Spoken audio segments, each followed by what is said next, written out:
I didn't. Okay. Okay, here comes another story for several years ago. And actually, when I was in NTUST, and one of my roommates is from Indonesia, and she's a Muslim. And she always pray in our room. And actually, we have different religion, but we did have a good relationship. And do you think this ceremony is good? This is what she helped me to pick up from different types. Thank you, Irma. Thank you for the camera. Thank you. Okay, here comes a third speech. And here comes our third speaker, and he will introduce Islam and Halal to us. And his topic is Islamic community in Taiwan and Halal industry prospects. And well, let's welcome Hadziq.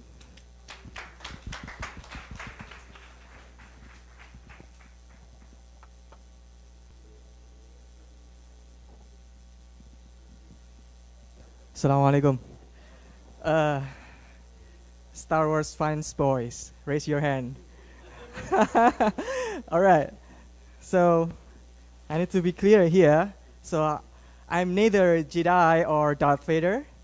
This clothes is basically what we Muslims usually wear during our prayer, despite of the nationality. You can find it anywhere actually, and likely would be very often to see in the Middle East. All right.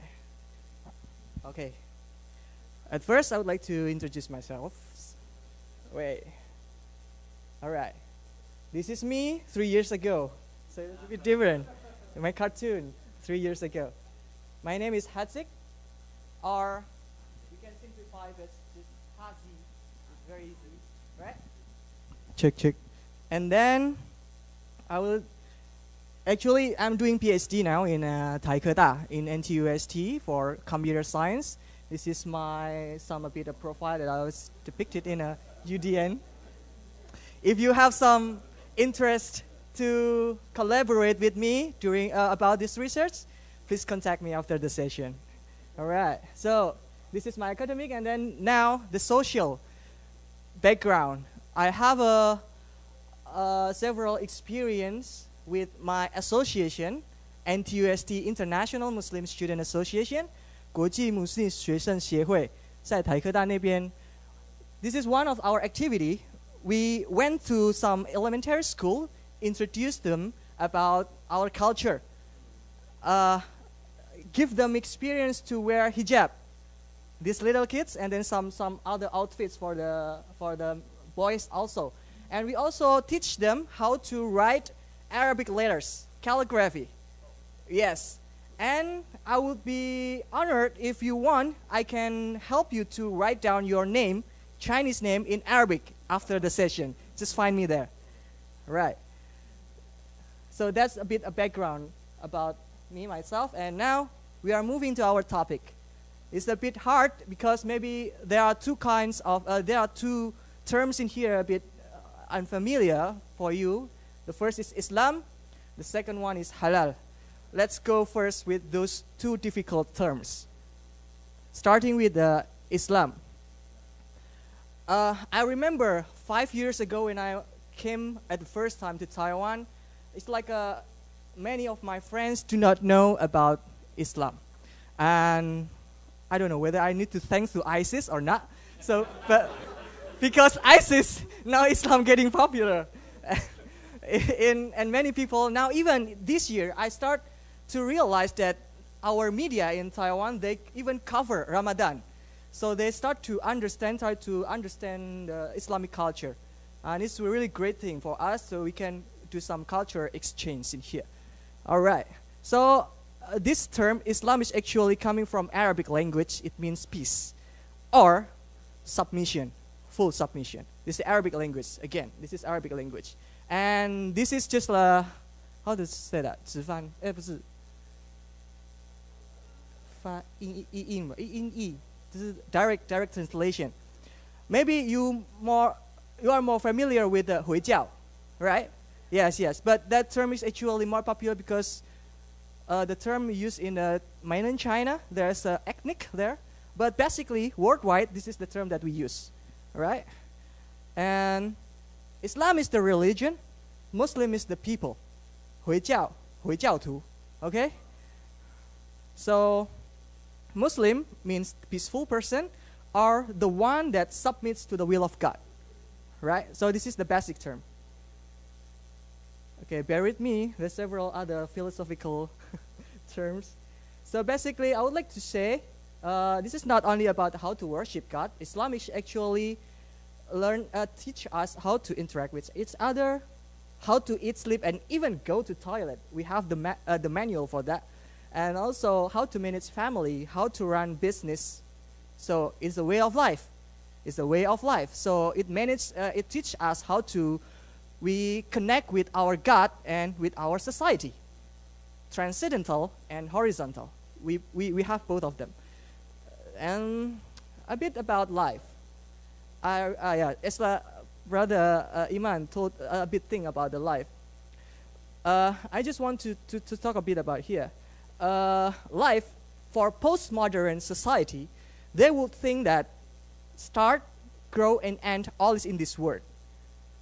Birth, having a career, study, getting married, etc., and then at the end, pass away. So everything is in here. So that's mostly postmodern society would think. But any dream theater fans in here? Dream theater? Dream theater? Oh, I'm too old then. All right. So there is one song that's really, I find is very inspiring. I don't know, maybe there's some problem with the voice. I just forget it. That's okay. We can skip. So basically I found that this song is called Spirit Carries On. Is really inspiring for me. And it's related to with our conception about life. So in our teaching, in our religion, we believe that everything starts from the spiritual world.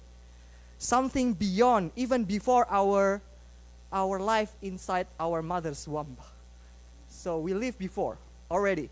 And then this life is just one small part among those big things.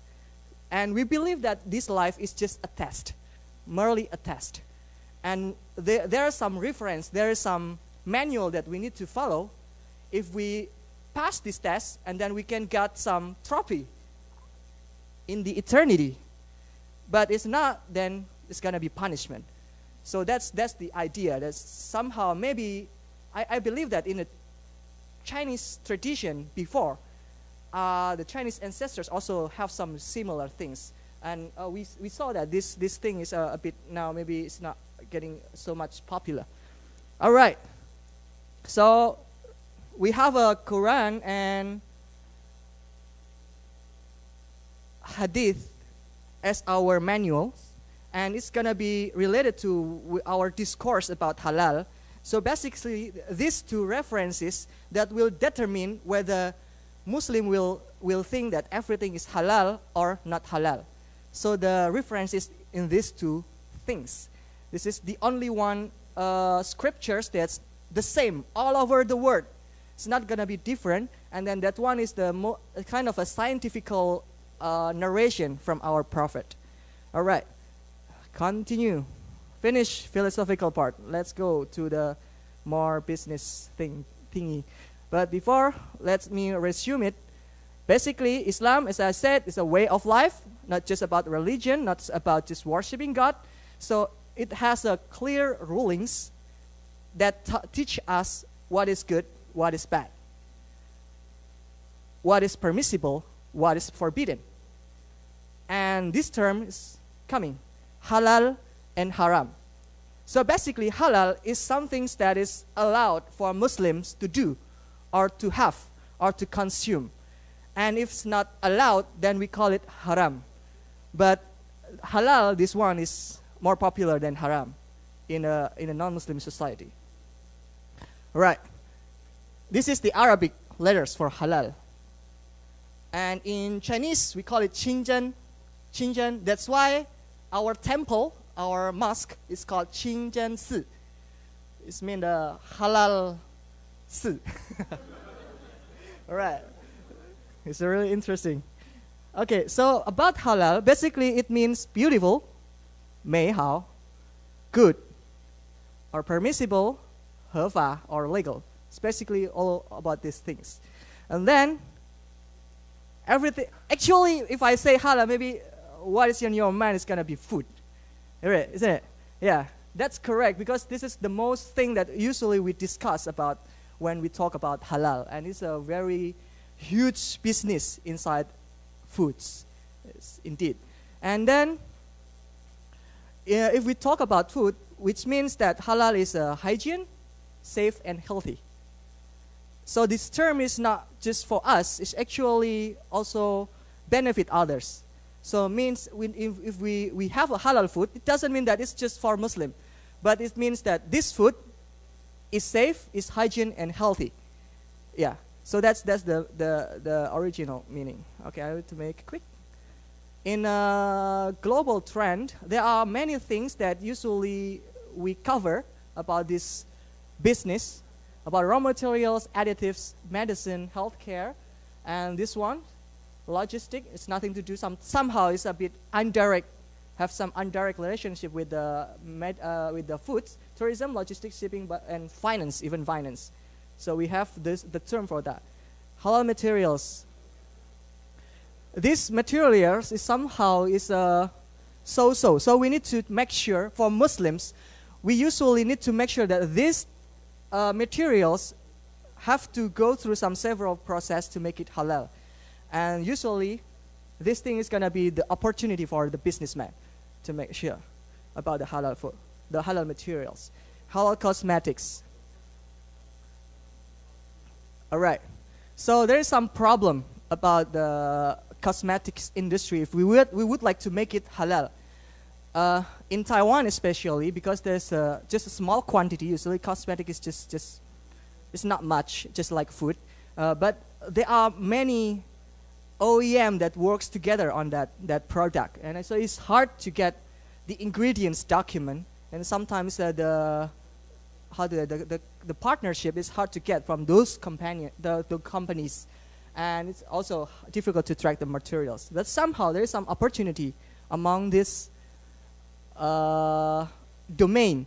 So we may apply vegetative-based solvent or just apply traditional Chinese medicine or herbs in the cosmetics. Then it's going to be halal, simple. And I think there's still few of Taiwan companies doing this.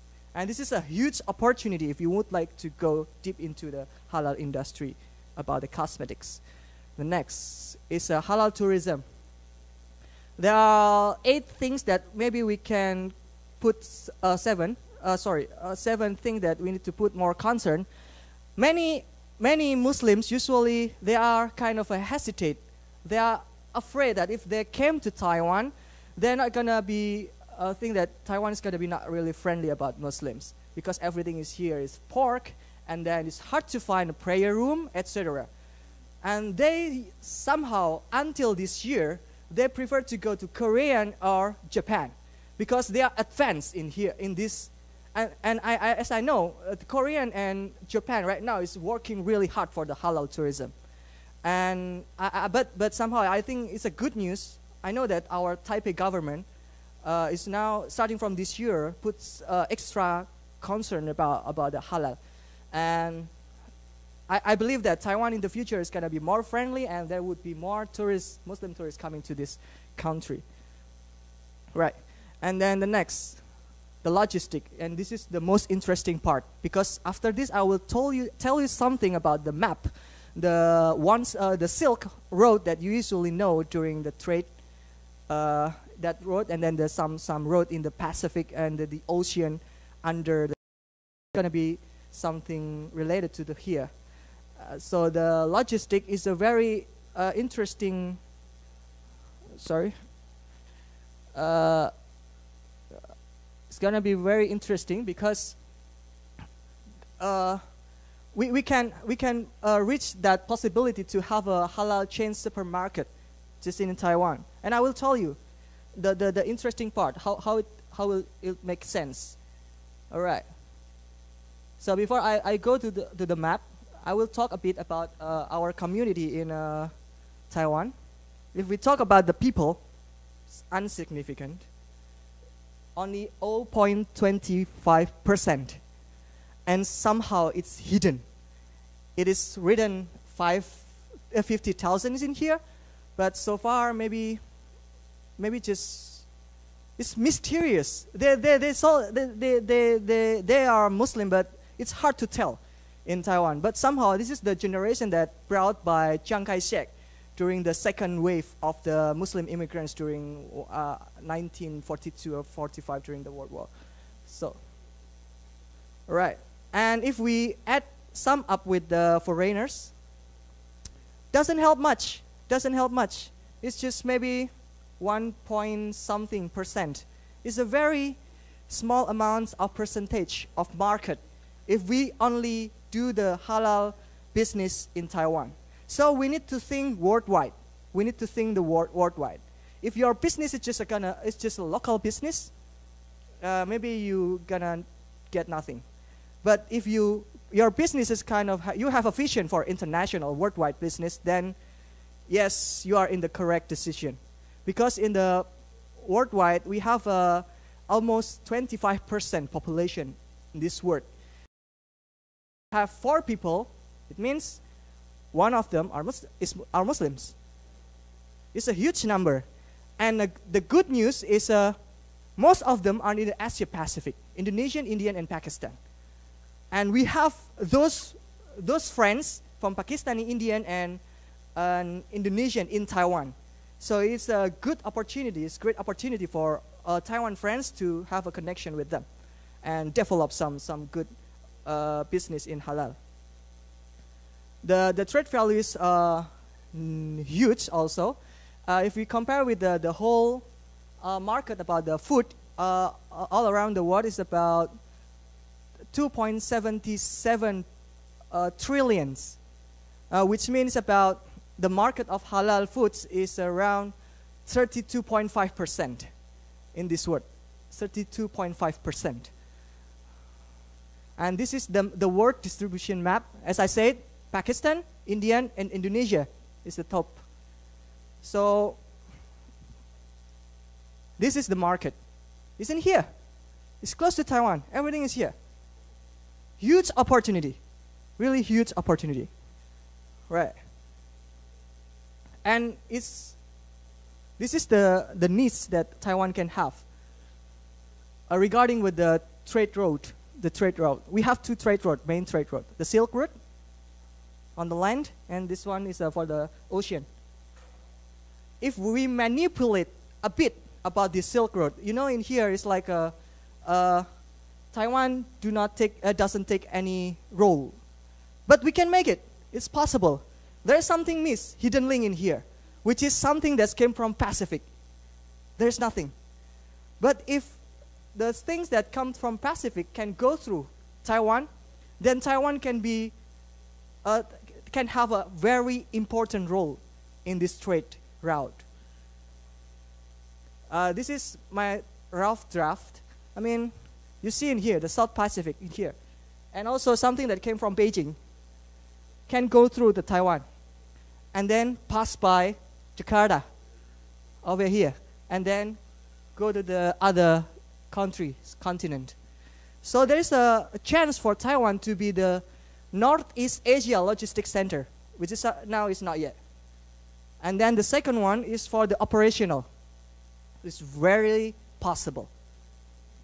It's a good strategy actually. Yeah.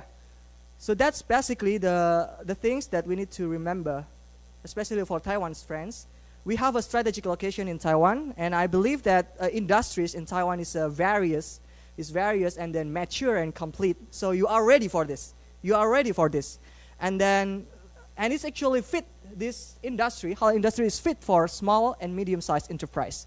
So all of you can have a chance for this. The youth leaders in the audience. Right.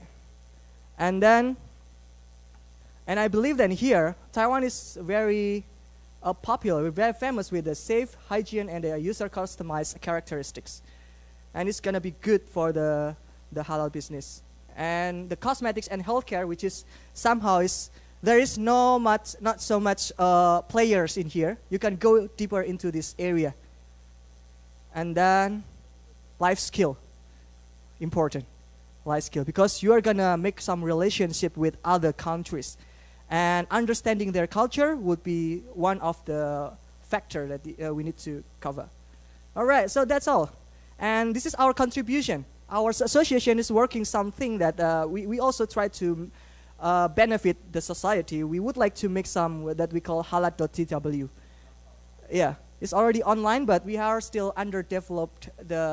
We underdeveloped the system, and we may offer in the future. There's a all-in-one halal directory that will connect all the enterprises in the future, but we will start from the small things, which is the foods, back to the foods.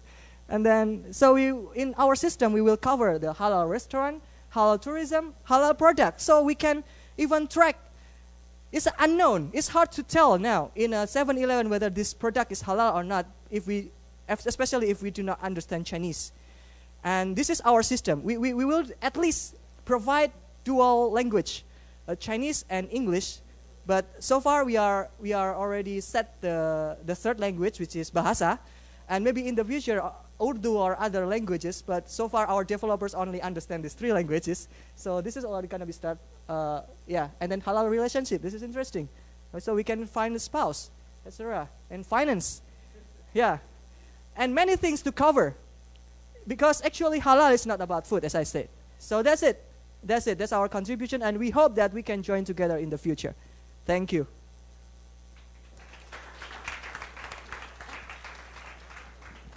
Thank you, Hadziq. Okay.